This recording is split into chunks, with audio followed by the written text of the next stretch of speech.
Hello, dear friends. Welcome back to Craft Your Future, the channel dedicated to sharing knowledge for holistic personal development through great books. Victor Hugo once said, "When fate gives us a sour lemon, it is so that we can try to turn it into a sweet glass of lemonade." The Notre de Paris is that very lemon that Victor Hugo used to mix us a glass of destiny, though its taste is not sweet at all. In fact, it is full of bitterness. Derived from a Greek word meaning fate, he wrote this masterpiece as a tragedy. Notre de Paris shattered the dream of the most passionate love, revealing 3 truths about love that we should know as soon as possible. More than 100 years have passed, and in a literary world that never lacks masterpieces and virtuosos, one book still stands firmly in the top 10 masterpieces of the world. That is the classic romantic novel, Notre de Paris, also known as the Hunchback of Notre Dame, by the greatest French literary figure of the 19th century, Victor Hugo. Notre de Paris is a story of Beauty and the Beast that has been widely passed down through the ages. Over the past century, many similar stories have emerged, yet does this tale ever grow old? Let us temporarily set aside the typical romantic plot between a beauty and a grotesque figure, for this novel is not a purely love story. It is more like a painting of the real world, depicting the peculiar inner thoughts of human beings. In Notre de Paris, we see the contrasting aspects of life, morality and desire, ugliness and sublimity, struggle and powerlessness. Through the 3 romantic relationships of the girl Esmeralda, the author has crafted a grand mirror reflecting the submission, selfishness, and greed inherent in human nature. As the saying goes, love is simple, but the human heart is too complicated. How can we develop a more complete worldview about life, love, and relationships? Perhaps it is best to read and experience the story from classic works that portray human reality, so as to enlighten and illuminate ourselves even further. As psychologist Carl Jung once said, maturity is not about understanding everything, but about seeing through the essence of a person. And we must recognize that behind love lies our true nature. By reading this book, you can clearly perceive the naked truth of life, understand the realities of romantic relationships from various perspectives, and thereby grasp how we should love and live in this world. Beneath that skin there may lie thousands of masks. In the square of Notre Dame, amidst fervent cheers and shimmering lights, a beautiful young woman dances gracefully to the beat of drums. Her name is Esmeralda, a girl who makes her living as a street dancer. Esmeralda radiates a burning passion for life, making it hard to believe that she has endured such a tragic fate. As a child, she was kidnapped and forced to part from her beloved mother. Esmeralda grew up wandering, day in and day out, yet she never resented her fate. On the contrary, she emerged as a kind and beautiful queen. Many young men pursued her, but Esmeralda devoted her whole heart solely to the dashing Captain Phoebus. Their encounter is a classic case of the hero saving the beauty.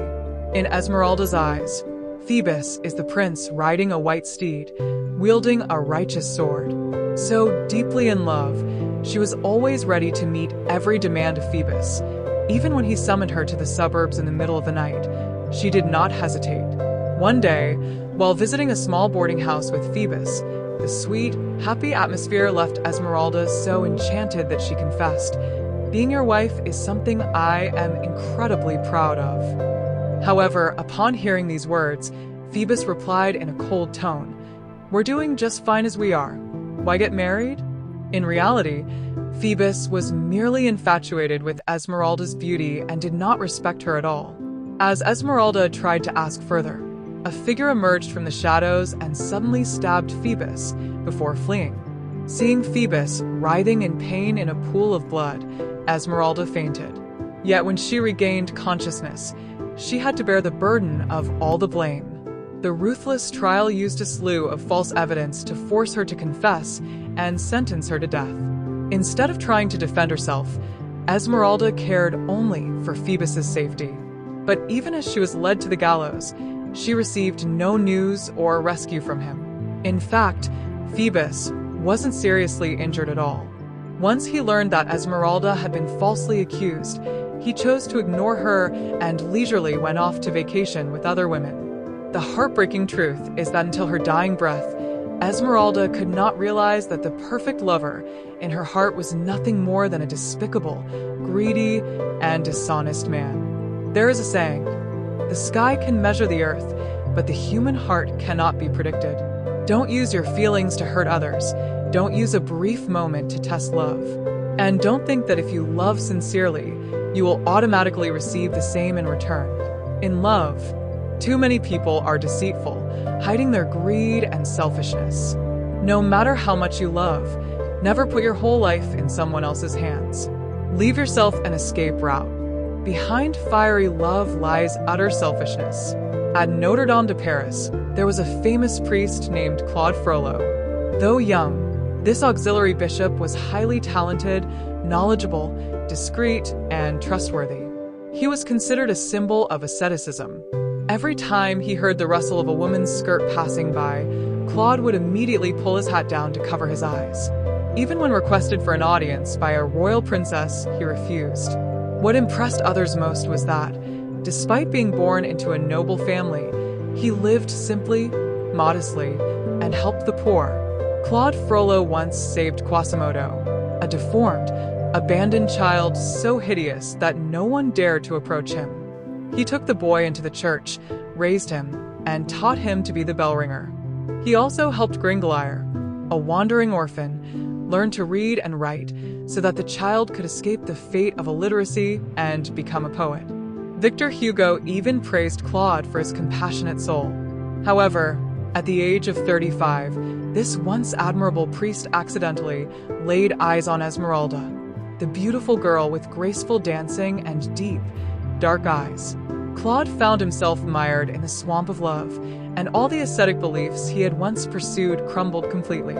Even so, Esmeralda continually avoided him. Claude's anguish grew so intense that he dared only to watch her covertly from the top of the bell tower. When news spread that Esmeralda was about to get married, Claude became blindly enraged. Fearing the loss of the one he loved, he incited Quasimodo to kidnap her. Late at night, as Quasimodo was about to act, a knight suddenly appeared and rescued Esmeralda. The nature of humanity. As Victor Hugo wrote, "A flower can bloom in two ways. Life lies between the sacred and the profane." In truth, every person harbors two opposing sides, good and evil, nobility and baseness. Even those regarded as good still conceal desires, jealousy, or greed in the depths of their hearts. Claude Frollo is a prime example. He is both a kind man and a fanatical, selfish individual. A writer once remarked, "Meanness and greatness, ugliness and kindness, hatred and love can coexist within a heart without excluding one another." This is the naked truth about human nature that Notre Dame de Paris lays bare. When will evil appear? It is when a person cannot live in acceptance of their true self and cannot treat the present kindly. In reality, Claude Frollo always lived under the label of the Keeper of Souls, but it was all just a facade. The Notre Dame monster, Quasimodo.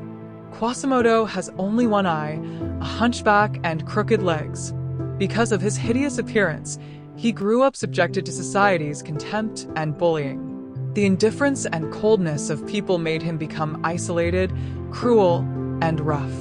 He was like a walking demon, loyal only to his foster father, Claude Frollo. Everything changed when he met Esmeralda. Initially, Quasimodo kidnapped her on Claude's orders, but the plan failed. He was caught, brutally beaten, and sentenced. The next day, as he was tied up in the square with blood streaming down, Quasimodo gasped and pleaded, "Please, give me some water." But all he received were mockery, stones being thrown, and Claude Frollo's turning away. Only Esmeralda stepped forward, smiling as she poured water into his mouth. The cool water, seeping into his bitter throat, warmed the cold heart of the forsaken one. For the first time in his life, Quasimodo shed a tear. From that moment on, for Esmeralda, he was no longer a brutal monster, but became her loyal protector. When Esmeralda rejected Claude's help and was about to be hanged, Quasimodo leaped down from the bell tower, defeated the executioner, and took her to safety inside the church. According to the law of that time, Notre Dame de Paris was a sanctuary.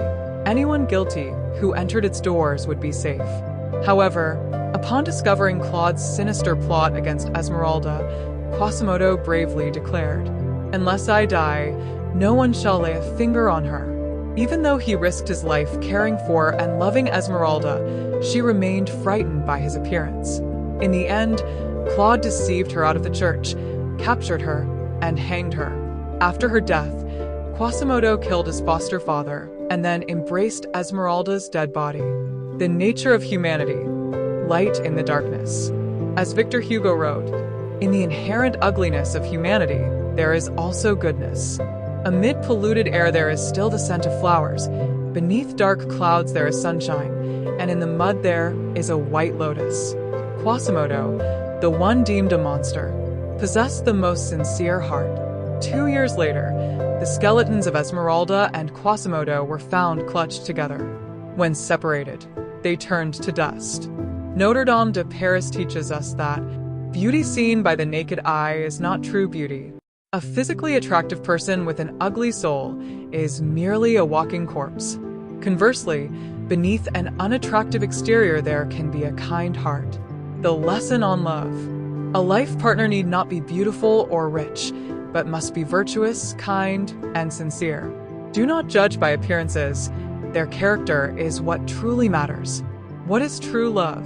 You might wonder, if Quasimodo was so sincere with Esmeralda, then why did he still meet a tragic fate like the villainous Claude Frollo? In the end, no one was allowed by Esmeralda's side. But when viewed from a broader perspective, you will understand that the world in Notre Dame de Paris is divided into two realms. The mundane realm, the world of power and prejudice. This is the real society where people are constrained by order, rules, and prejudices. Two characters exemplify this realm. Claude Frollo, the ascetic auxiliary bishop, close to the emperor, yet harboring lust and selfishness. Phoebus, the captain of the king's guard, indulgent in alcohol and debauchery, resigned to his fate. He is forced to marry a noble woman. A tragic end, as Victor Hugo describes. Why do so many people complain that life is so miserable? Could it be that we are all carrying within us the shadows of Claude and Phoebus, those who chase power, ambition, and selfishness? The realm of love, the kingdom of the gods. This realm belongs to Quasimodo and Esmeralda, two pure, virtuous souls rejected by the mundane society. They cannot unite in a world full of suffering, but when they die, their bones intertwine and turn to dust. Though the mundane world rejects them, they remain the spiritual light, representing true love. Claude and Phoebus are lost in delusions, falling into an abyss. Even though Esmeralda and Quasimodo die, their passing marks the beginning of immortality. Victor Hugo wrote, "Paris speaks by day, and Paris breathes by night." The bell of Notre Dame, rung by Quasimodo, is the bell of God, awakening people from their ambition and selfishness. The lesson on love, returning to the beginning. As the wise monk said, initial stage, seeing mountains as mountains and water as water, loving with innocence. Middle stage, seeing mountains as not mountains and water as not water, doubt, discrimination. Final stage, seeing mountains as mountains and water as water, returning to the original essence of love. Learning to love is learning to let go of prejudices, returning to sincerity and kindness, the place where true love truly begins. The 3 stages of understanding love.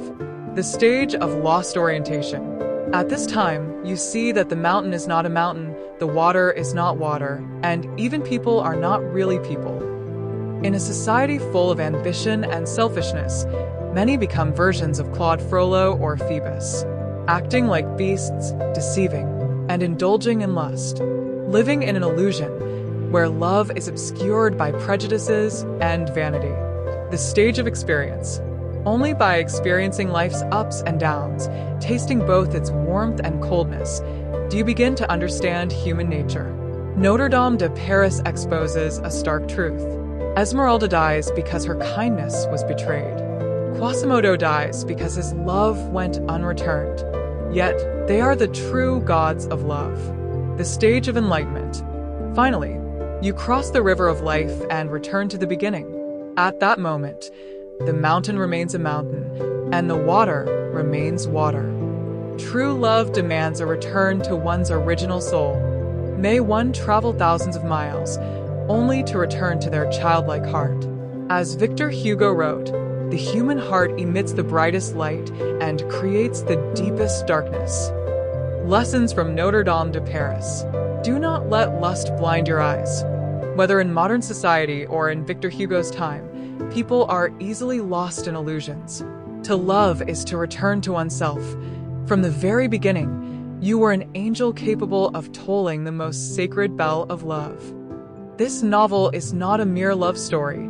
It is a mirror reflecting the essence of human nature. By grasping its message, you can escape the void of the mundane and live with the energy of true love. Thank you for listening. If you find this meaningful, please share it with those who need it. Don't forget to like, subscribe, and turn on notifications to catch new videos.